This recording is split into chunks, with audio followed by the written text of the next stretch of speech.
Okay, we're recording. I am going to show that Jeremiah Johnson here is intentionally misleading his congregation. Last Sunday, he made an announcement, made a 2 or 3 minute announcement. He read off of some notes that he had concerning this article right here. This was written by Kail on January 31st, so that would have been almost 3 weeks ago, tomorrow. Why I no longer endorse the ministry of Jeremiah Johnson. Okay, so Jeremiah, his response here, I'm just going to highlight here. He has a history with Jeremiah. He noticed a concerning pattern, not just an instance, but a pattern of deception, deceptive manipulation of prophetic words, discrepancies in sharing prophetic experiences, and plagiarizing other people's content as his own. So I just want to give you the highlights of Jake's article now. In a minute I'll come back to that and go over some of this, but let's play a clip from this video from last Sunday morning. I wanted to just address something some of you might have seen online, maybe others of you have not, but just as we're desiring to lead here with transparency, with honesty, just all of those things, I wanted to just share a brief statement addressing some of that. And then Steve and Loren are just going to share for a minute some of their thoughts, and then we'll bring up Barry. So a couple of weeks ago, there was some accusations that were posted online about me. I want to just thank you for your grace in the timing of me sharing today.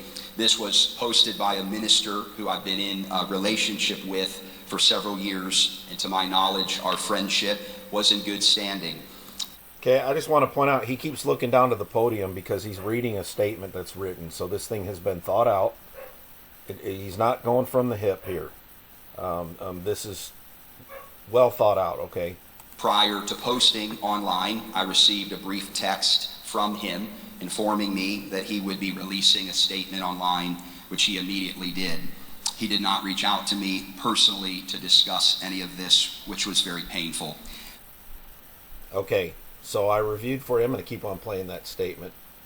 I recognize how confusing and perhaps painful this may have been to some of our Altar Church family, some of our Altar Global community, and for this I'm saddened and truly sorry for the impact that it's had on any of you. His accusations claimed that I used prophecy to deceive or manipulate people intentionally. Okay, I'm going to hone in on this right here.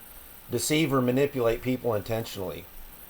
Okay, deceptive manipulation of prophetic words. And let me jump down to the very end of this paragraph where Jake said, I find this to be intentionally deceptive and greatly concerning. Well, what was it that Jake was talking about that was intentionally deceptive? Well, the details are in this. Jeremiah did not address any of this. First off, he's talking to his Altar Global community and the Altar Global Church, and he doesn't even tell them the guy's name, anything like that, and he's glossing over all of this stuff. What Jake was specifically talking about that he found to be intentionally deceptive was in July 2015, Jeremiah got his trumpet, so-called open vision that he claimed that he had. Well, all through 2015 and 2016, Jeremiah said publicly on his Facebook page, he was quoted in an article in 2015 and 2016. There are 2 excerpts in the article, and this is all in this link right here. You can click on this and watch that whole video. And this video doesn't just give my opinion, it shows proof that he lied about this stuff. So he had a narrative up front, and this is what Jake is talking about. He adamantly stated multiple times that this prophecy was not predicting that Trump would win the 2016 election, but simply that God would use him prior to the election. After the election, the narrative shifted. Jeremiah evolved his story to say that this prophecy did predict Trump's victory. In one of Jeremiah's retellings in the prophecy in a 2021 video, and that's in this video clip right here, some of the words of the prophecy were even changed to give this appearance. I find this to be intentionally deceptive and greatly concerning. Yet Jeremiah glossed over this. There's 2 elders that got up and spoke, and I'm not going to play that whole clip. I'll share the link in the description. You can watch it if you want to.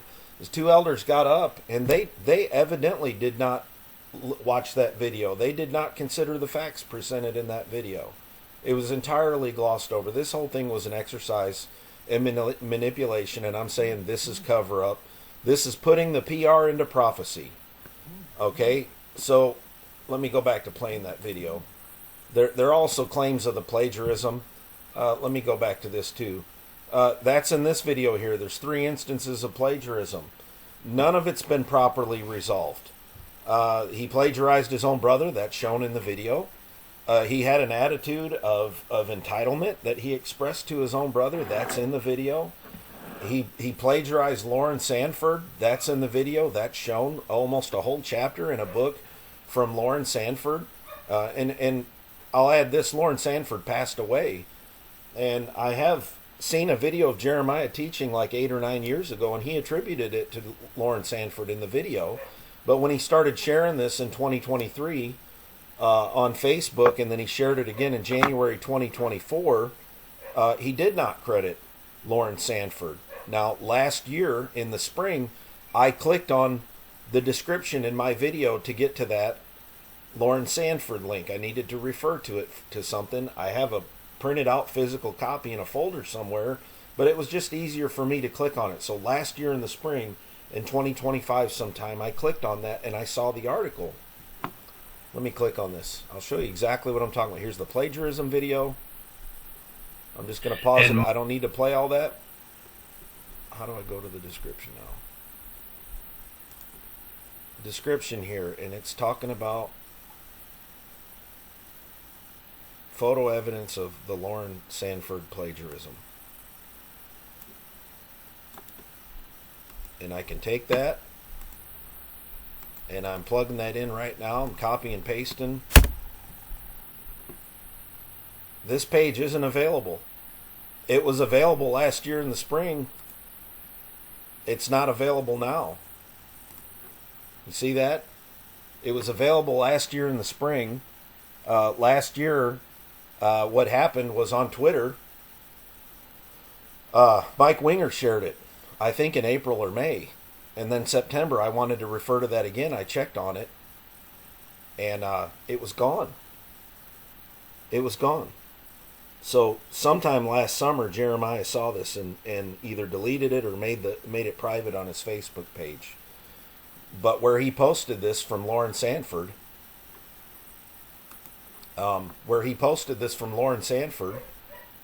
in 2023 and also in January of 2024. Now it's deleted or taken down, or it's no longer publicly available. And that's after this particular video got all kinds of traction because Mike Winger shared it on Twitter. Okay? So let's play some more of this video clip and see if there's anything else I want to comment on.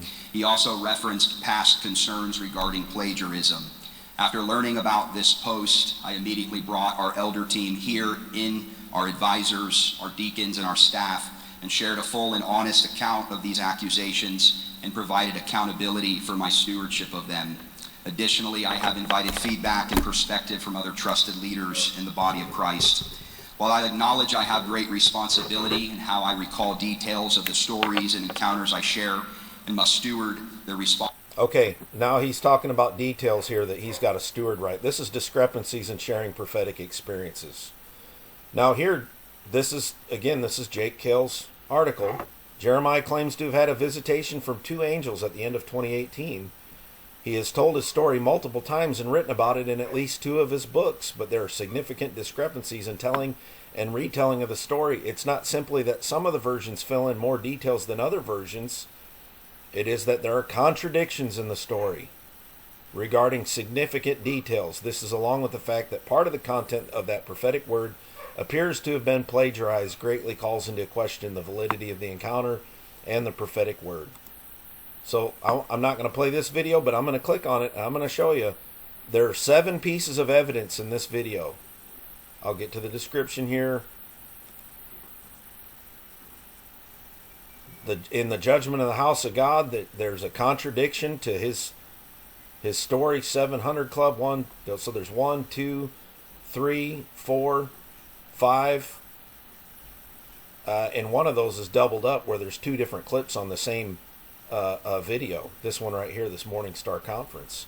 So I got 7 pieces of evidence here showing not just discrepancies, Not just him sharing a little additional detail from one telling that he didn't tell in the other, and now he's just telling a fuller story. There's contradictions.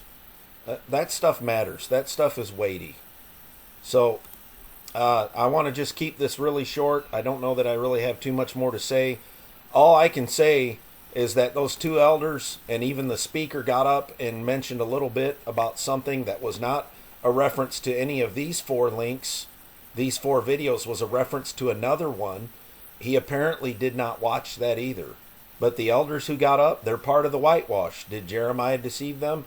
Or are they willfully up there being deceptive with Jeremiah? I don't know. I'm not sure if they just accepted his spin on the whole thing. But the truth's not being told here, folks.